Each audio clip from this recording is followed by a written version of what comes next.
Good morning, everybody, and thank you, Paul, also from me. So Richie mentioned about how you've kind of packed it in. There's an expression, isn't there? If you want something done, give it to a busy person. But I think you stretch that to the absolute limit. How do you fit everything in? Where do you get your energy? Well, it's not just about the amount of things, it's what you want to achieve. And then you have to look at the strategy on how can you best achieve it. What I found in Unilever was the first 5 years I had to spend a lot of time on getting Unilever going again and change the strategy and make the company successful. But then the second 5 years, I spent more time on driving these transformative changes that the world needs. And the COVID crisis really brings that home even more so. But then I discovered that, it's great if Unilever does all these things, but if we don't get the world to move at scale, we don't get the impact that we're looking for. So I started running the World Business Council and chairing that. Then I looked at the UN Global Compact, which has about 13,000 members. And then I took on the chairmanship of the International Chambers of Commerce, which is about 48 million members. So together with the WEF, ICC, UN Global Compact, the B team, the World Business Council, we have a good grip on the business community. Try to align the agenda amongst them, try to move them in the right direction to get this flywheel going. So that's one of the factors that I need. Then you have the second factor, which is you need the thinking and the intellectual capital. The Side Business School has people like Colin Myers, who just wrote this book on purpose, which is called Prosperity.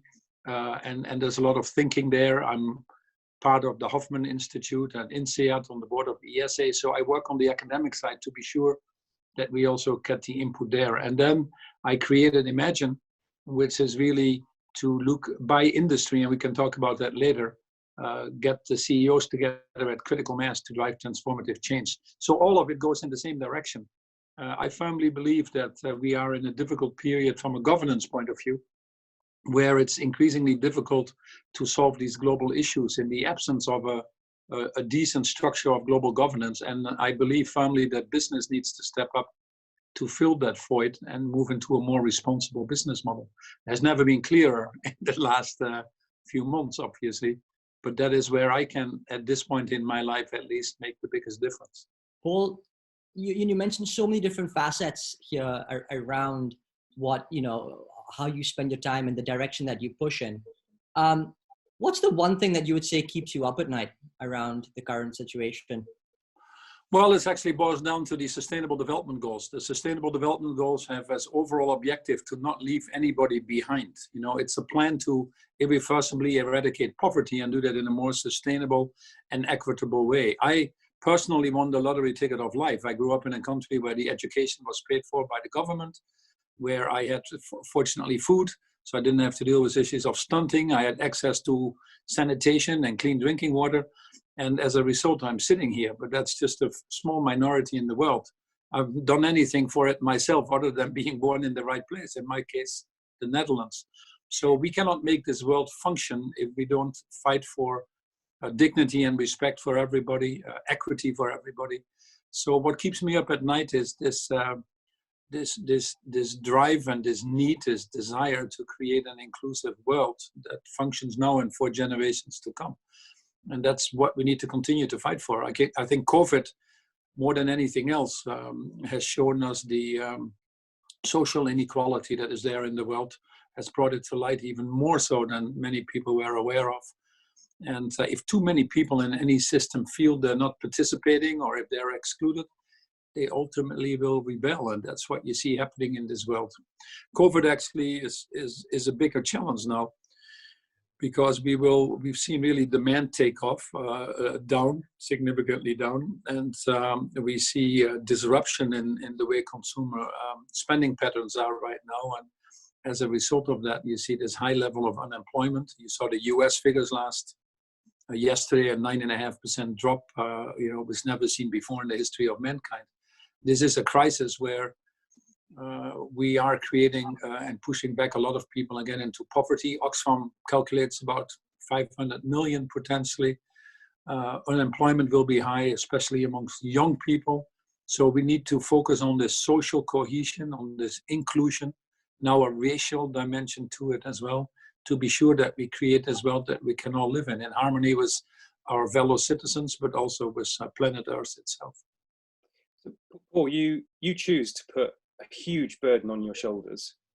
I think without comparison in many regards. So where do you get your optimism that all of these fights can be won? Well, first of all, an optimist and a pessimist have the same life, but I've long ago discovered that an optimist has a happier life, and I prefer to have a happier life. If we listen to that little voice in our minds, which we've all done, myself included, that it cannot be done, has been done before, people don't care anyway, it doesn't make a difference, it doesn't lead to anything. You know, anytime you go into that direction and make your minds drift and try to find the easy way out, which is often an abdication of responsibility that you're trying to do, then the situation, gets worse. What we need right now is two things: optimism and hope. And I think it's that combination together with a certain level of courage that drives us to the changes that we need. I don't think it's all on my shoulders. I don't look at it that way. I just look at it as how fortunate we are to be able to make a difference. And actually, some people think greed is good, but generosity is better. And I feel like if you live your life by investing in others, they will invest in you. And it's very liberating when you get to a point, and I'm lucky in that respect. So then you get to a point that you realize it's not about yourself, it's about investing in others. And by doing so, you're actually better off yourself as well.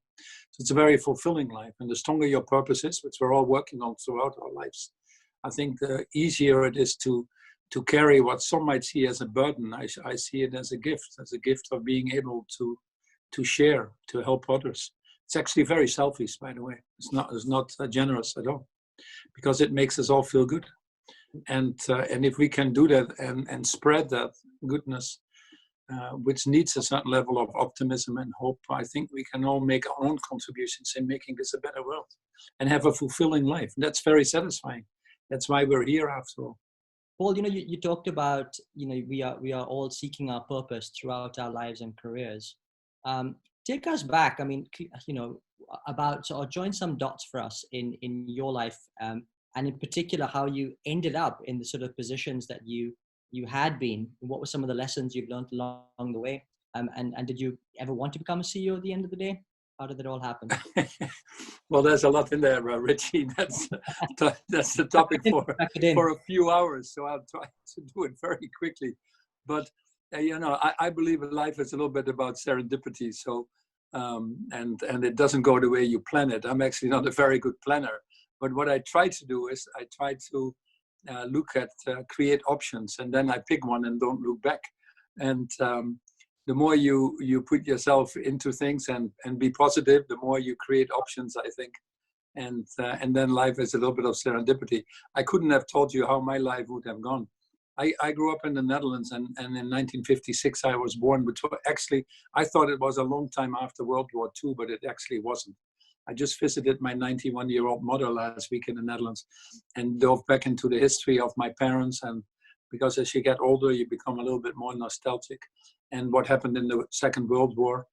My father was 15 when the war started. He was deprived of high school and basically education, and had to work very hard, in fact, in 2 jobs to ensure that his 6 children had a better life. He fought for a Europe with peace. He wanted to ensure that we all got a good education and had a better opportunity than they had. They met in Boy Scouts, so they were very closely in touch with Mother Nature, if I may say it that way. So that's how I grew up. And despite the limited means, they were always helping other people that were there. The church was a big part of that, as you can imagine. So that is my upbringing. Now, I wanted to be a priest first, and then I wanted to be a doctor. And I think it probably came from a desire to help other people. And, that was just one thing that very early on I felt was a good thing to do for myself. And that's what I concentrated on. But as it happened, in Holland, there's a lottery on medicine, and I didn't get into that education. So my father made it clear that I had to make a living one day. So I ended up studying economics and wasn't very motivated, did that very quickly in the university in the Netherlands, but then moved to the US as I saw the opportunity. to explore another part of the world. But then I ended up at a university, met my wife, stayed there, did my MA, MBA, and ended up in business and made a career via P&G, Procter & Gamble, then Nestle as the CFO for 3 years and running the Americas for them. And then the CEO of Unilever. And that's purely serendipity. There's nothing else. All you have to do is, if you have that opportunity, is to be sure that you work on things that motivate you and that you find that useful. But I'm not a very good planner, and the CEO title doesn't mean anything. You can give anybody a CEO title. So that has never been my aspiration, and frankly, I wasn't looking forward to that. But when that opportunity came, I thought that was the right challenge. I'd retired before once, and I thought about getting out of these big multinationals, which have their pluses and minuses. But when an opportunity like that came along, I said, I'll do it for 5 years, and it ended up being 10 years. But I thought that was more than enough. And now into a next challenge, becoming a small entrepreneur again and trying to do what you guys are doing, which at my age is not an easy thing. How's that working out for you, Paul? Very good, but obviously COVID is not 100% helping us. But to some extent, it's increasing the market size and the awareness. But it's a lot of learning, to be honest, to build these companies and have the discussions with your lawyers and hire people and set up foundations and all the things that you take for granted when you have a battery of people working in your organization. All the messy stuff, Sorry? All the messy stuff. All the messy stuff, but it's good. I like to get my hands dirty as we work on this, and you probably, there's nothing wrong with that. And it's very satisfying if you can actually see the impact. I still have a little bit of convening power from all the other things I'm working on and from my career, and putting CEOs together is probably the biggest opportunity right now, and making these CEOs a little bit more courageous. And if you bring CEOs together across the value chain at critical mass, which we've done with fashion, which we've done with food now, which we're working on with finance, and once you get about 20-25% of a value chain together, you can actually drive tipping points. The CEOs together become more courageous. And if you have critical mass, you can actually drive the systems changes that we need. The problem with today's society is we have too many marginal changes within the system, but we are not getting to these bigger underlying things that need to change for our world to function. And that is what we are focused on. And that's very satisfying. A little bit more difficult on Zoom, but I'm actually very pleased because we have actually more access to people. You can now get 20 or 30 CEOs together on Zoom for an hour and a half, but it has its limitations. But we're moving forward fast. On fashion, we now have 67 CEOs, about 30-35% of the total fashion industry, working on net zero by 2050 on climate change, which is basically what we need to do to stay below 1.5 degrees warming, working on getting out of single-use plastics and looking at regenerative cotton, a very destructive crop from biodiversity point of view. But the interesting thing is, because these CEOs came together and the COVID crisis came, they also worked on the PPE material and started to work together, which they had never done before. They worked with the ILO to put some standards out there on how they had to treat people in the value chain in countries like Bangladesh, etc. So other things are coming out of it. An industry that historically didn't work together very well is now rising to that challenge. So we feel good about that. We're proud of that. And the same thing on food.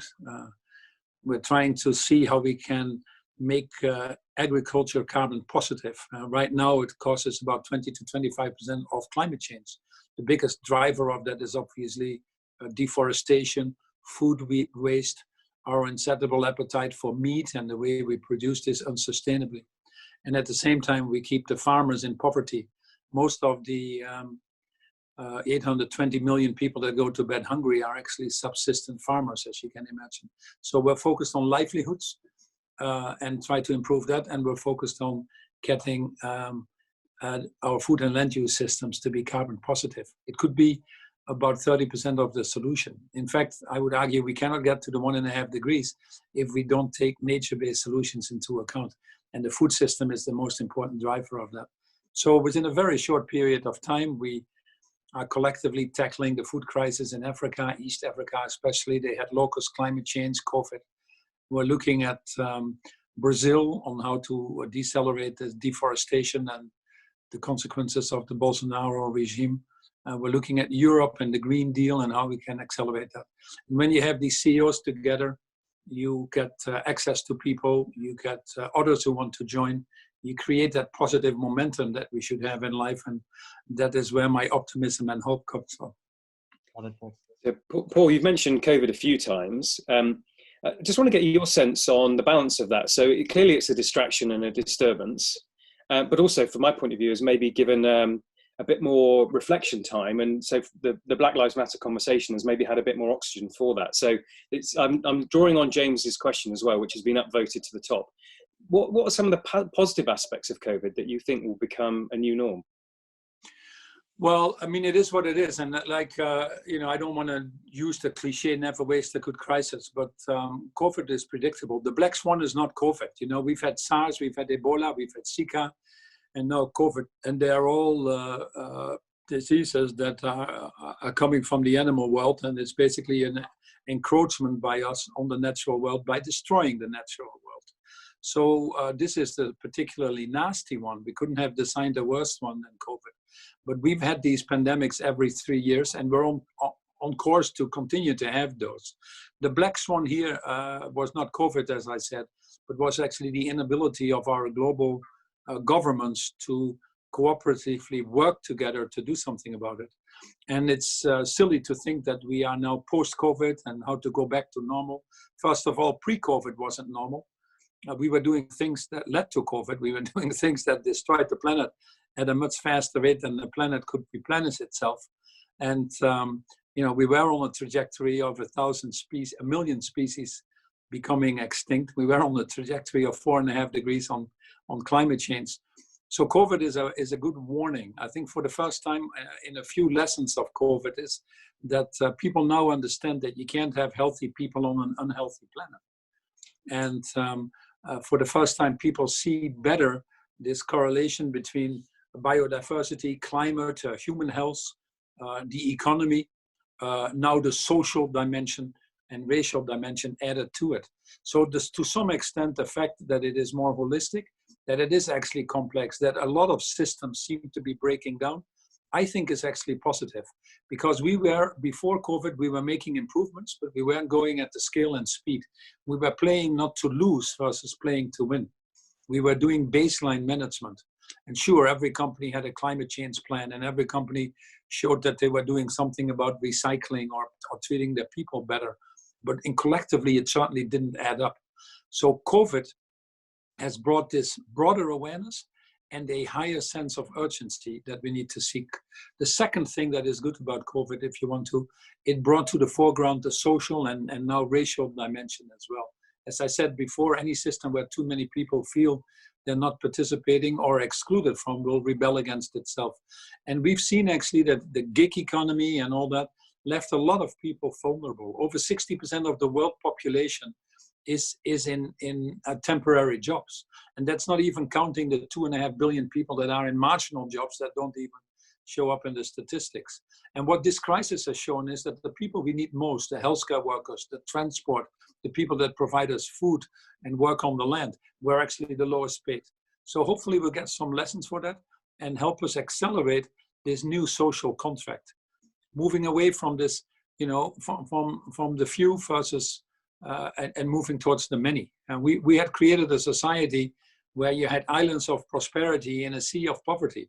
But the people that were living in these islands of prosperity were building bigger and bigger walls around them, and obviously protecting that status quo. Now we have this incredible transparency. So the second thing is a new social contract. The third thing that this crisis has shown is that global governance is failing. I mean, the situation with the governments, if you see how the governments like the US or Mexico or Brazil or places in other places, how they are handling this crisis, it has exposed the incompetence of many of them, if I may be unpolitical. It's not surprising that countries like Iceland, Norway, Finland, Denmark, Taiwan, South Korea, which are all led by women, are being held up as the best examples of dealing with this and getting the population behind them. Whilst the the authoritarian governments seem to have made a mess out of this and turned this into a political issue, which is to me quite amazing. So the third lesson is that our global governance need to drastically change as if we want to tackle these increasingly global issues what we have. And then the fourth and final lesson I would take out of this is that within this crisis, you've now seen a clear bifurcation that companies that are run under a long-term multi-stakeholder model, call it ESG, environmental, social, and governance, are actually companies that are doing better. First of all, they've had a better performance over the last 10 years, but more importantly also, they're better able to get themselves through the crisis. They have a more engaged employee workforce. When issues of mental health are coming to the foreground, now they seem to be doing better. Not excluded from it, but they tend to be doing better. They have better relationships with their suppliers. They often have a better financial situation.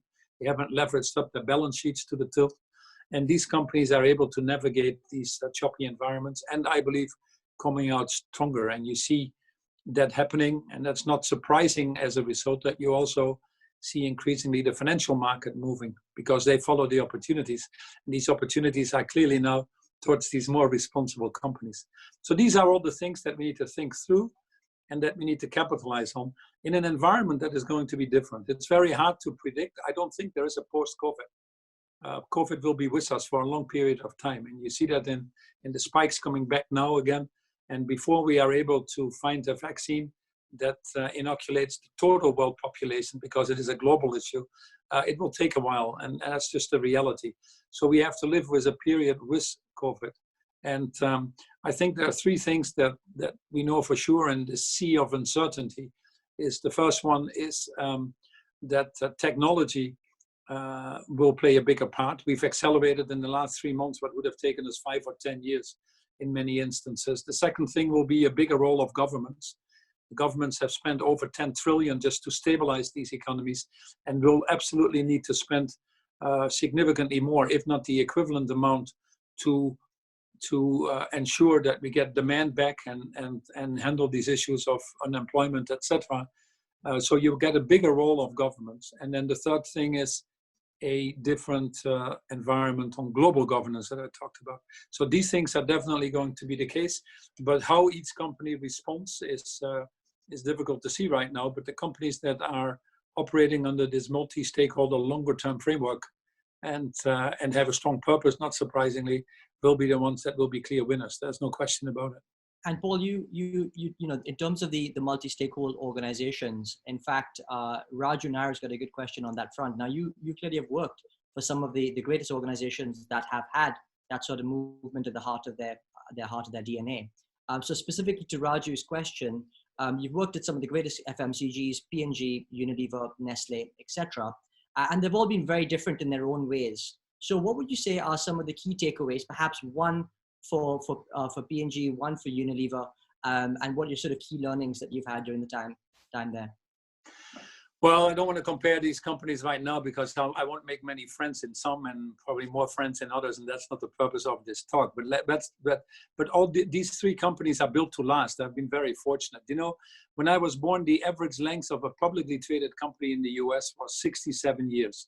And now that has dropped to below 17 years. So companies are not, you know, it's very rare to have a company that's around for 100 years or more. And these three companies do. And it's because they have very strong values, often going back to their founders.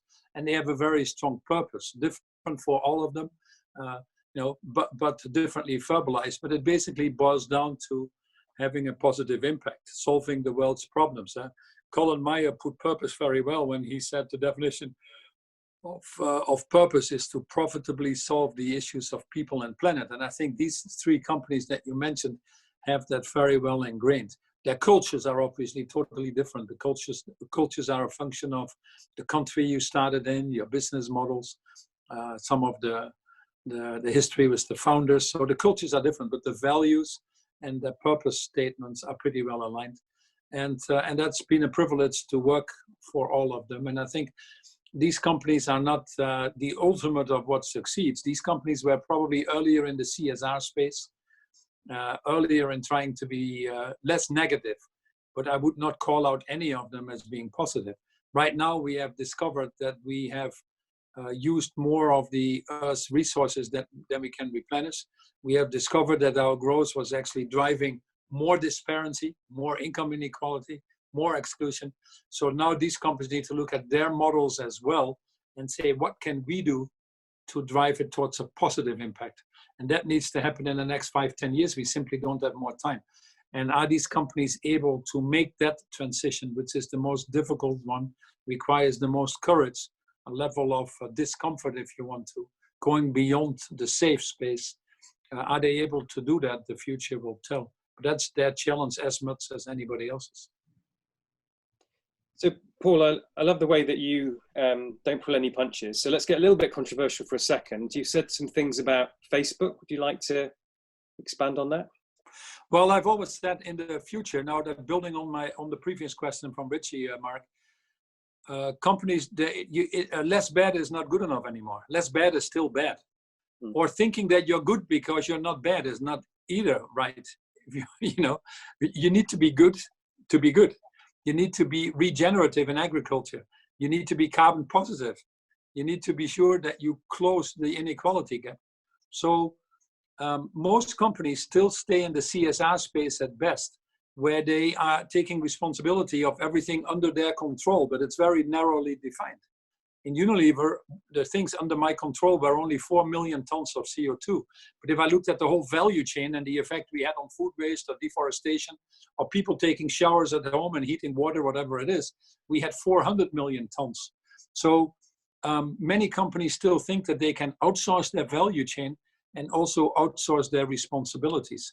So that's not anymore accepted. That's not accepted by the world population either. So if you go to Facebook, which has a lot of good purposes, Mark Zuckerberg's vision perhaps, and the people that work there of bringing the world together, creating communities, there's nothing wrong with that. But they refuse to take responsibility of their overall impact. If I am running Unilever, which I'm not anymore, and I produce a lot of plastic, then I'm co-responsible to solve the issues of plastics in the oceans. If my food production results in deforestation, the lungs of the world being cut out, then my co-responsibility is, and I say co because I might not do all these things, be able to do them alone, is to stop deforestation. And I think these tech companies are young. They've been very successful, but they haven't yet had their values and their culture firmly embedded. And it probably was the same when companies like P&G or Nestle or others started. So now they need to understand that they need to take the responsibility. If you take a platform out there and you put it out there and you earn money on that platform, but all of a sudden it becomes a platform for hate crime or a platform for division or a platform to undermine democracy, then it's your responsibility to ensure that that doesn't happen, because that's part of your impact that you have as a company on society. So you can think about this very simple. Most companies operate under a handprint. This is what I do, and you can feel my hand. And some companies say, I'll expand it to a blueprint. To a footprint, from a handprint to a footprint. That gets into your value chain. But then you have to move to the third phase, which is a blueprint, which is the whole holistic impact that a company has on society, including on the changes of consumer behavior. And I would add another dimension myself to that in the future that people haven't talked about, but increasingly coming out of COVID, I think a company also needs to have a heartbeat. We cannot distill this wealth into numbers and spreadsheets and computer models. We have to bring humanity back into all we do. And that is probably one of the biggest lessons from this crisis, if anything. So coming back to Facebook and your direct question, I wish they would proactively take a little bit more responsibility of solving the obvious. And living in California and being a billionaire makes it very difficult sometimes to figure out what the reality of the world is. And they've been a little bit myopic in that respect. I went a few times to the Consumer Electronics Show when I was running Unilever. And you had all these people in California running around trying to be the next billionaire with their most brilliant ideas. But they had never seen a poor person in another part of the world. Their sole goal was an IPO. and it didn't matter what, you know. And that's not how we can live life and live life successfully longer term. So you really have to go back to your purpose, your culture, your values, and reassess those. I'm sure Facebook is working those. I'm also sure they will figure it out. but right now they're certainly not on the right equation for the world. And in fact, the biggest change that is coming in these companies, believe it or not, is from their own employees. We are all first and foremost citizens of planet Earth, human beings. So if our company, as we've seen with Amazon, isn't aggressive enough on climate change, we go on strike. If our company is selling face recognition to the government and putting personal liberty at risk, we don't want to work there.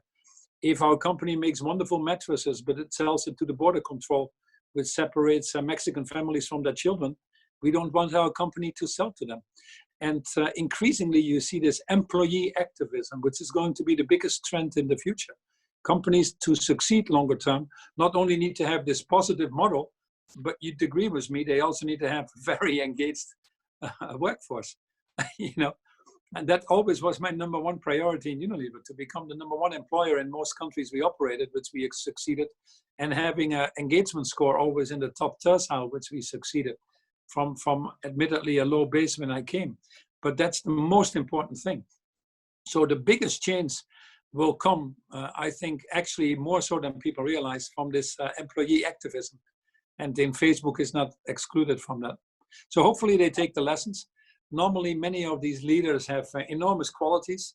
The Bill Gateses or the Mark Zuckerbergs have created companies because they had visions, but often they also have incredible shortcomings. They are, I don't want to call out all the medical observations around these people, but they are often sometimes, I don't want to say often, they are sometimes not the most developed on their social coefficient. And I think there's some of the problems there at the top that need to be solved.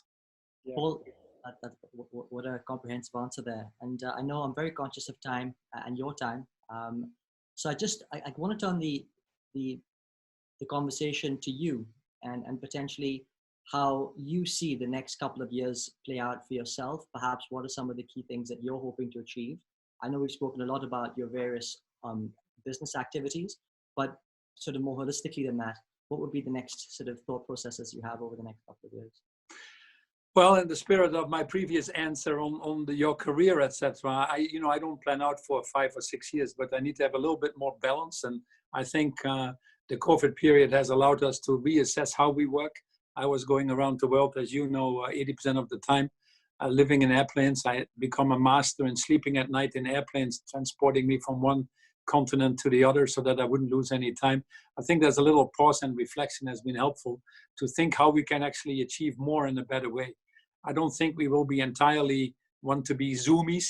We all have learned how to do Zoom bombing and other things, but there is a limitation to that. But I think there's a little balance that has to come back to that.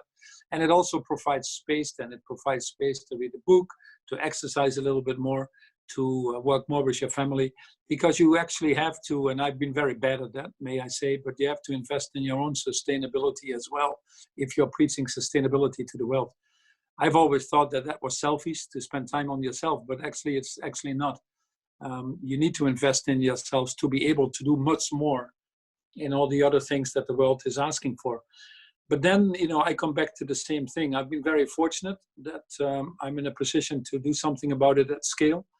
And it wasn't my own doing. It was just by sheer luck, by winning the lottery ticket of life in terms of my birthplace. And so I will continue to be driven by putting myself to the service of others as long as they need it. And I think the next 10, 15 years, when hopefully my system up here and physically works still, I'm not someone who likes to sit on the beach and just go around. I get my satisfaction of changing the things that we now need to change so that we can be proud and look our children and my grandchildren in the eye and say, yeah, we did make a difference. We didn't leave you with a mess.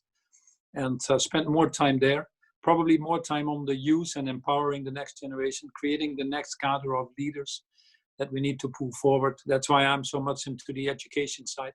What's the future of the MBA and how do we drive these schools forward is a very big part of that. The youth now, if you look at people below 30, it's 50% of the world population, but they're still excluded from many of the things. And now we're settling them with another $10 trillion of debt, or probably more, most likely.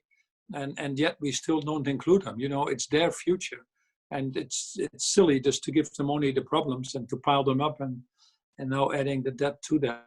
We need to be sure that we make them inclusive. So as an SDG champion, as chairing the UN Global Compact for the Secretary General, I will certainly look very hard on how we can continue to make the SDGs come alive.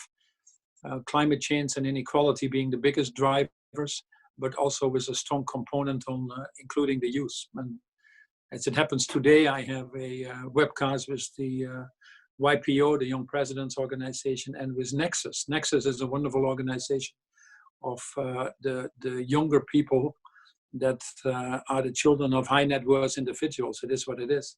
But they are often much more purpose driven, and combined money that is now within that group, I think, is 25 to 30 trillion. And if you can get that generation to shift and change, yeah, you can move mountains. And that's probably a good thing if we can leverage that force. So I like to focus on those things. So, Paul, you said something quite profound there, that we can all look our children and grandchildren in the eye. That's a bit of a hairs on the back of your neck moment for me anyway. Turning to our audience then, what's the one thing that our audience should look to change?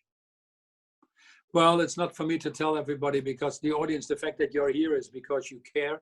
You get up early, you're on the line, you're probably doing amazing things already, but you need to get out of the comfort zone. Don't play it for safe. If you have the answers, you're probably not ambitious enough. What you ever do right now is very much appreciated, and I want to thank you for that, and in the name of all these people who probably are too hungry to do that themselves. But you need to set your ambitions much higher. And whatever level of you're in your organizations, whatever role you play in society, you can influence your circle of influence if you want to. And with that positive force, you'll see your circle enlarge. And bit by bit, you see your impact that you're having becoming bigger and bigger as well. But this is not a moment for the faint-hearted. This is not a moment for your own egos. This is not a moment to play it safe. We really have to get out of that comfort zone, as I say, and become these bolder and braver and more courageous leaders, driven by a strong sense of purpose, understanding that putting yourself to the service of others is also to your own benefit, thinking multi-generational, and starting to force these enormous partnerships that we need to solve the problems that we have. You know, Einstein said it very well when he said that the definition of insanity is to do the same thing over and over again and expecting different results. We need to start to do things differently. And this partnership for the common good, intergenerational partnership, is a big component of that. It's hard work, but it's rewarding.